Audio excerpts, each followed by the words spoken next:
High, আমি প্রিয়া। আজ আমি বানিয়েছি আলু ফুলকপি চিংড়ি মাছ দিয়ে তরকারি। আমার রান্না কেমন হয়েছে আপনারা কমেন্ট করে বলবেন, আর আমার চ্যানেলটা ভালো লাগলে প্লিজ সাবস্ক্রাইব করে দেবেন।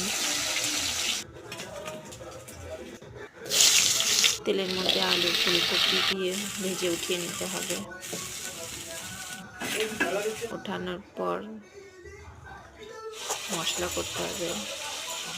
আদা, ধনে, জিরে, শুকনো লঙ্কা দিয়ে পেস্ট করে নিতে হবে। আমার শুকনো লঙ্কাটা স্কিপ হয়ে গেছে। তারপর তেলের মধ্যে মশলাগুলোকে দিয়ে নুন হলুদ দিয়ে কষিয়ে নিতে হবে। কষানো হয়ে গেলে ভেজে রাখা আলু ফুলকপিগুলো দিয়ে নেড়ে চেড়ে জল দিয়ে দিতে হবে। তরকারি ফুটে গেলে চিংড়ি মাছ দিয়ে ফুটিয়ে নিতে হবে।